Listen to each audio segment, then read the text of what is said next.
Well, it's not often that big innovations happen in the RV industry, but one RV manufacturer thinks they've done just that.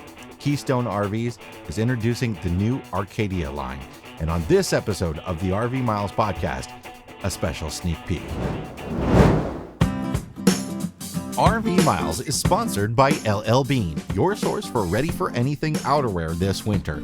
LL Bean outerwear is packed with the most advanced materials and innovations, from high-performance jackets with NASA-developed technology to versatile fleece that layers with anything.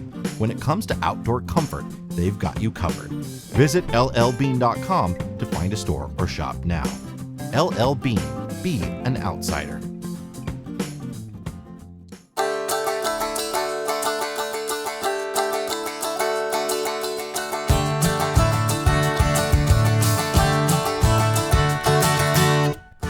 Welcome to episode 178 of the RV Miles podcast. I'm Jason. This is a special midweek episode. We've never done something like this, but we wanted to catch up a little bit for missing an episode over the Christmas break, but also something interesting has happened. I released a video on YouTube the other day that was sort of showing this teaser video from Keystone RV Company. They released a teaser of their new Arcadia line. It's a brand new line of RVs coming from Keystone RV Company, brand new line of fifth wheels. Keystone liked the video and reached out to me and invited me to come see it at the Tampa RV show, where it is being released as we speak, Wednesday, January 13th. I wasn't able to do that, but I was able to finagle an advanced interview with President and CEO of Keystone RV Company, Jeff Runels. And Jeff is going to talk about all the details of this new Arcadia line, which I think you're going to find really interesting. It's been billed as a big change, a new innovation in fifth wheels. And when you look at it, I personally feel it looks unique and interesting. It is not going to blow your mind out of the water from the outside. It is not something futuristic or totally radical, but it is a unique design. It's a design that looks almost automotive. It has a style to it. It has a body line to it. And on this episode, you're going to hear all the details from Jeff Runels about what makes Arcadia a special and new type of fifth wheel. Jeff, welcome to the show. Thank you for having me. So I'm very excited about this. So I released this teaser video that you guys put out about the Arcadia the other day on YouTube, and I picked some things out of it. But you gave very, very few details, and a lot of the people watching sort of picked some things out as well. But you guys are working on releasing a new concept in fifth wheel design, and you've done an excellent job of teasing it, but you're here to give us some of the actual details about what the new Arcadia is all about. Yeah, well, I appreciate the opportunity. It's been, you mentioned in your video the other day that everybody's been sworn to secrecy, and it is always difficult to keep a secret in this industry because it's a small community, probably much smaller than most people realize. But we've appreciated everybody's ability to keep a secret. And it's been tough because we've only had each other to kind of talk with this about. So we're getting close now. It's exciting, and we want to talk about it as much as we can. So, well, you've been building this product now for a while, right? And there have been delays because of COVID, but you've got people on the manufacturing line to keep quiet as well. We actually started building some parts and pieces from this unit, I would say about a year ago. Probably actually started in engineering's world. We have our head of engineering has actually had a concept based on this for a couple of years. And so he had been toying with this notion, and we don't come out with a new product line every year just for fun. I mean, we've been very patient and we're very careful about what we do. In fact, our founder, Cole Davis, was one of the things he used to say is when we come out with a product line, we do it because there's a need in the market. And so we're very proud of all of our products, but over the last couple of years, we've noticed that there's a new buyer out there, and they've got a lot of little nuances to them. They're fairly discerning, but we felt like because we were kind of born into that fifth wheel world, we felt like there was a better way to do it, and so we didn't want to waste any time. We we thought, you know what, let's do it. Let's do it right. We knew it was going to be a process. COVID, as you mentioned, has thrown us a number of curveballs. Our vendor partners have been great. We've asked them to develop a lot of very specific parts and pieces for this unit. And so now finally, after I would say a year of really working diligently and putting different parts and pieces through different plants all around Keystone to try to keep it as quiet as possible, but test as many of the little concepts as we could, we're finally here. You say that Arcadia is a new concept in fifth wheel design. What are some of the struggles with designing a fifth wheel, and what has sort of kept things stagnant until now? Well, it's I'll tell you what, vehicles are where most people start. I mean, if you're going to tow and you're going to go out and you're going to go from place to place, even if you're going to stay in an area for a week, 2 weeks, months at a time, you have to be able to move that unit around. And so we could put a lot of cool stuff into RVs and we can do a lot of different things. But if it doesn't fit the truck or if it doesn't fit the customer's lifestyle, then it really doesn't do any good. We've had a lot of cool ideas over the years that we've tried, and we thought, man, this is going to be it.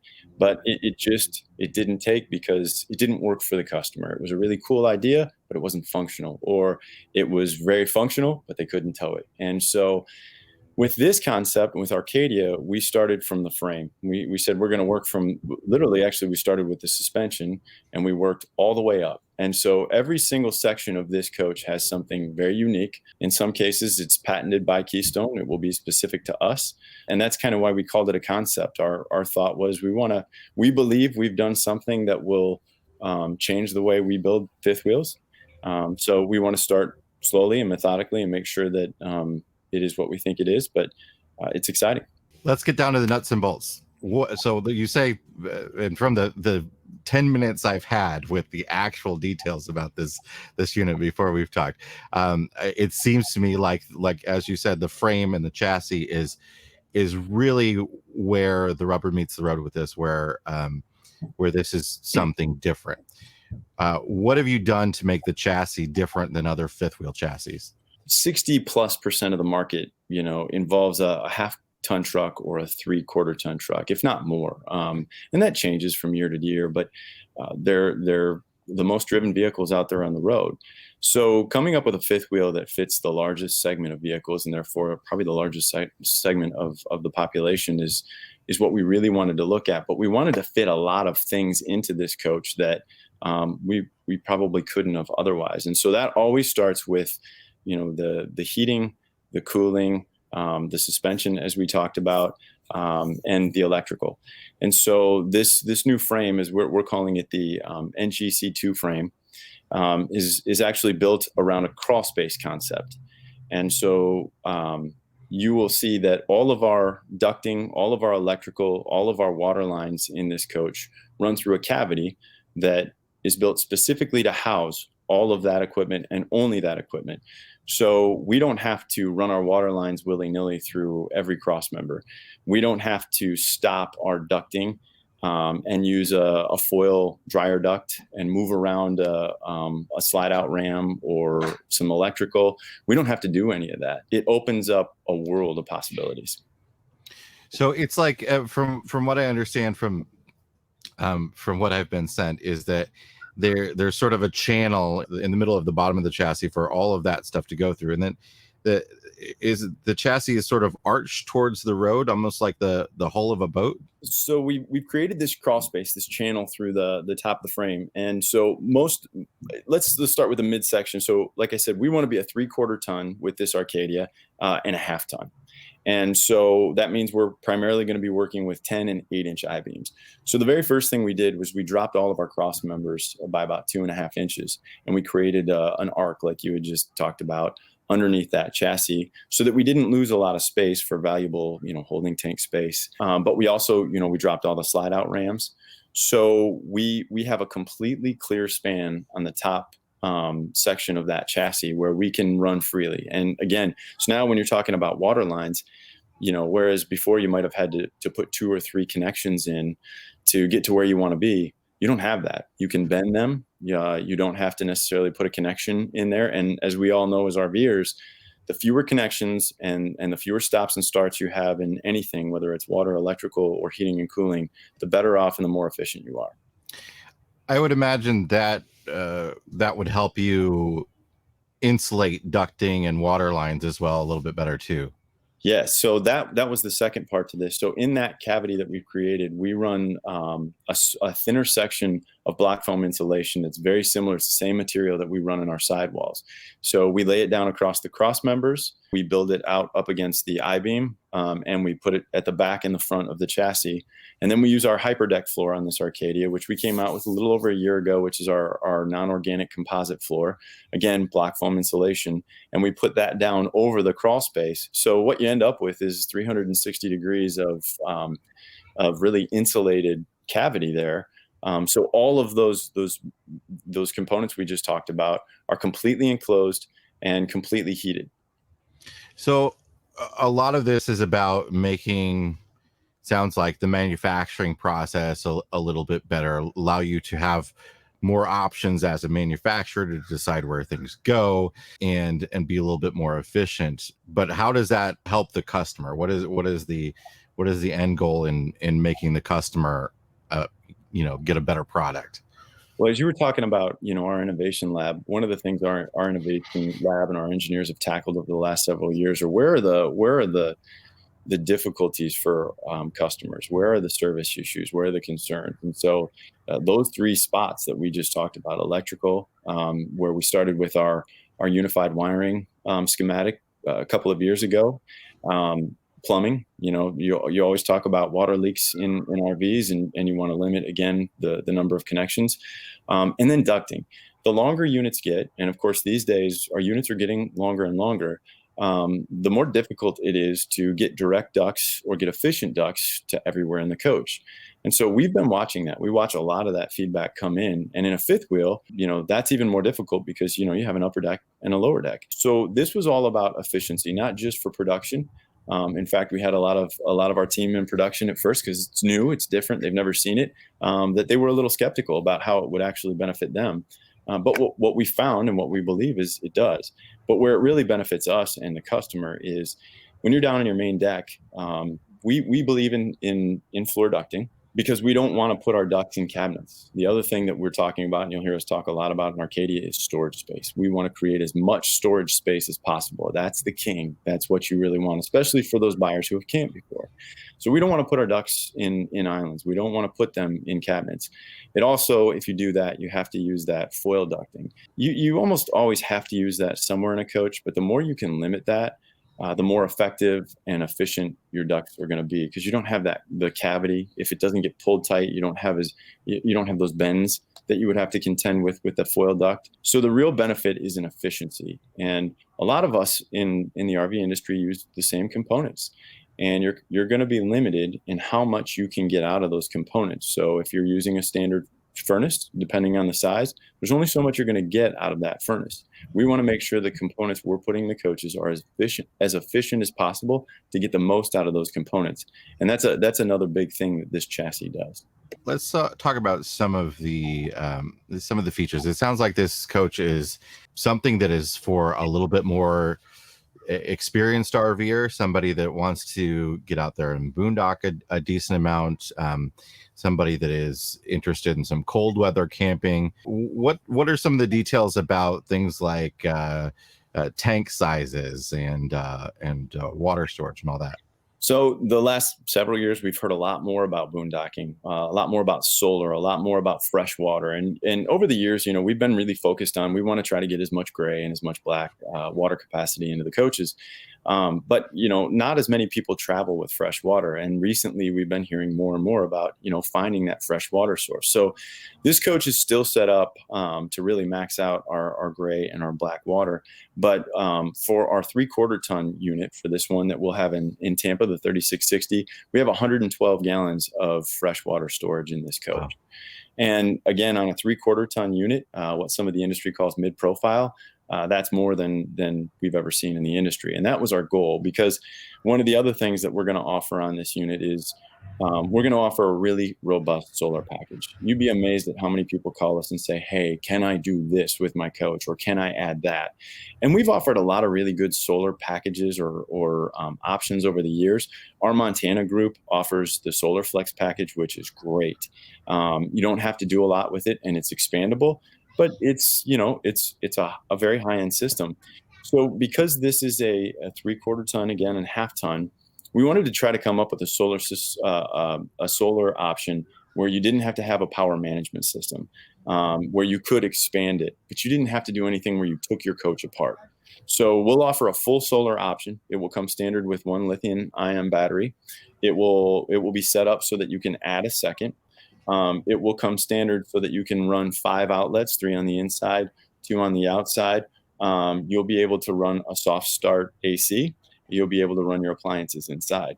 Now, some of that will be dependent on where you're at and the charge rate, but it will also feature software that will tell you everything. It's a very intuitive software. We wanted to make it simple. So if you order this package, you'll be ready to go, and you can expand it without having to break into your electrical, change anything in your coach. This coach will be ready to run. And we believe, because we're going to do it, and we've partnered with one of the best in the industry, that it will save the customer money as well.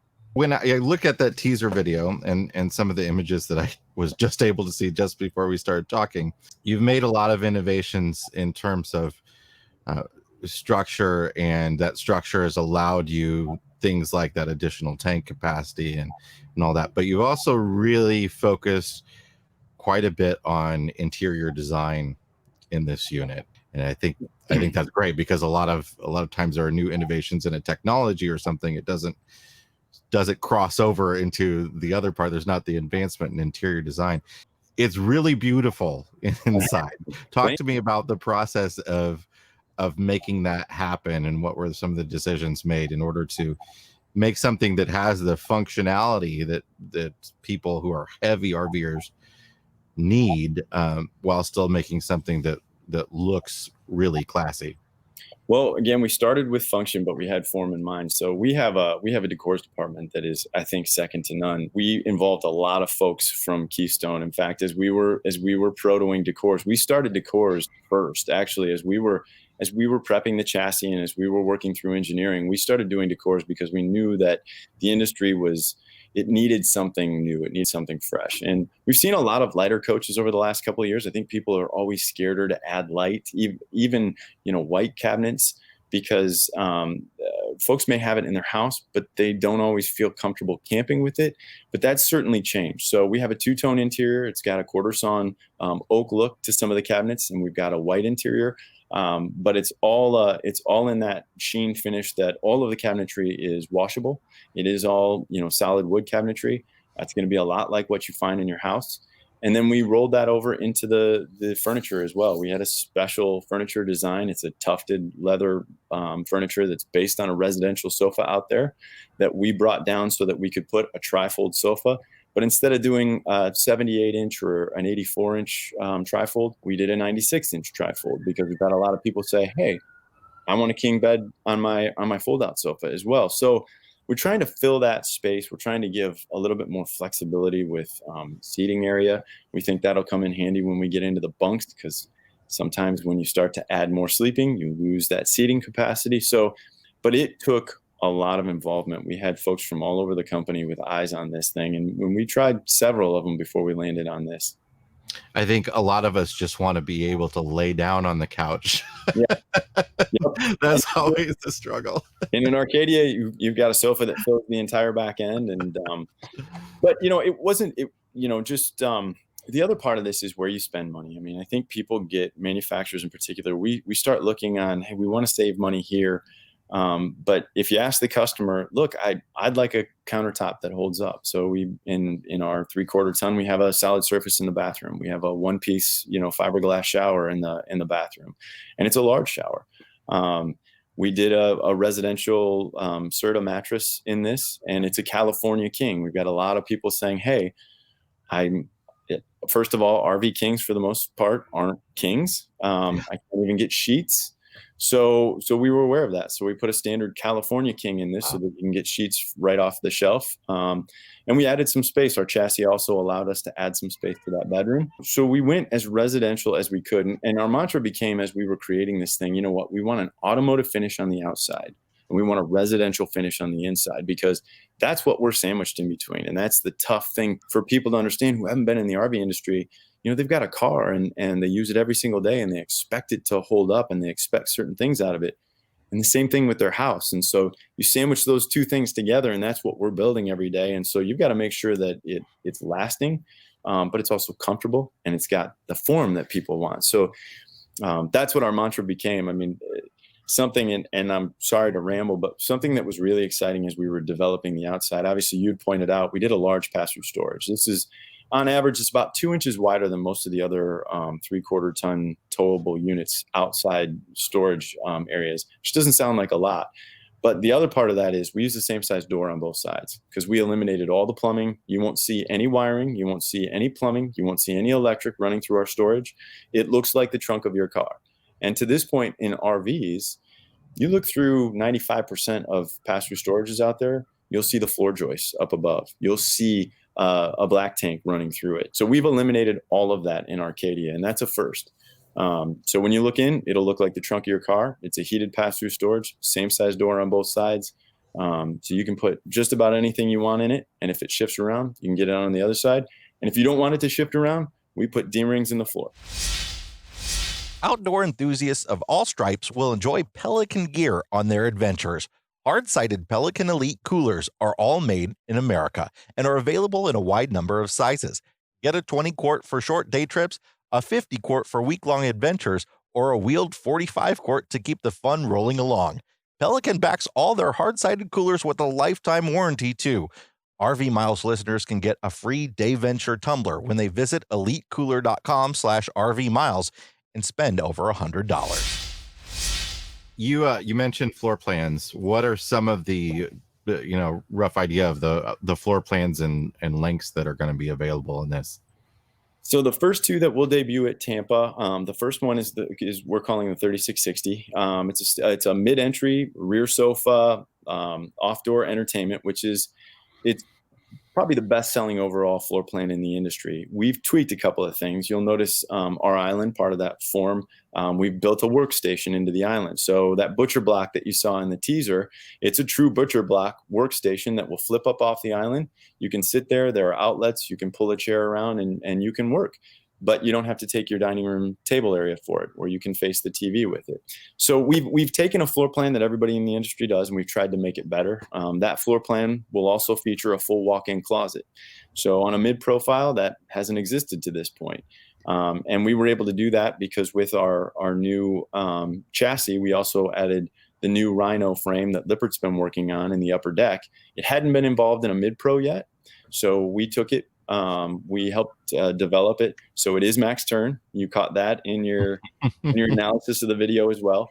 It is max turn, but that cap is very different than anything else in the industry because we raised our furthest out point from the hitch almost all the way up to the top, so that when you walk in that bedroom using that Lippert Rhino upper deck, you can walk into that closet. You'll notice in an Arcadia we have a residential front wall, 2 doors that open. You can walk into the closet. So your hanging rod is actually up at almost face level instead of down at belt level.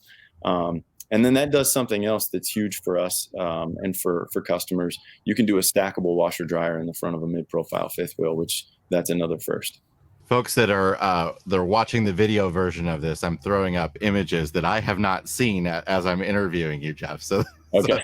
so they're seeing them for the first time. But for folks that are listening on the podcast, the look of the Arcadia on the outside has a really unique profile of sort of a high arch, and as you mentioned, that front cap is it's almost an aggressive aerodynamic look. It doesn't look too radically different from your average fifth wheel. This is not like some space age totally different thing, but it looks a little bit more sleek, a little bit more modern and aerodynamic, and I think it'll look really good behind a nice truck going down the road. Appreciate that. We again, form and function sometimes battle each other, but we wanted that function of that interior. We wanted that closet space. Again, storage was, when we got inside and we talked about residential, storage was one of the next sound bites that, we kept hearing from customers, but we kept talking about. So getting that big front closet. We've got a small chest of drawers up in the closet. We've still got storage in the bedroom. We put two extra large storage drawers under the bed. And that was something else unique about the Arcadia. We actually fixed the bed base. So the slide out, you noticed, seemed a little smaller on the outside. Yeah. That allowed us to do a couple of things. Those slide outs, for the most part, on shorter coaches are head knockers when you walk around the other side. Oh, yeah. So that raised that up almost 18 inches for us. So it's got 6'6" head height under that slide out on even ground. So you can walk all the way around that coach, depending on how tall you are. You can get into your pass-through storage very easily on that side. And it also allowed us not to have to cut that sidewall. You'll notice most fifth wheels out there have an expansion gap in that off-door side where there's a slide out, because there's just not enough real estate under that slide out for that not to move and crack over time. And on Arcadia, we don't have to do that because we fixed that bed base. I don't own a fifth wheel, and I've still cracked my head many times on those slides. And the slides in general, they look decently insulated as well, right? We fully laminated this coach. In the past, we've done a lot of cable slides, and we've done a lot of hung sidewalls for a number of reasons. This is a fully laminated coach. So your floor, all of your sidewalls, your slide out end walls are all laminated.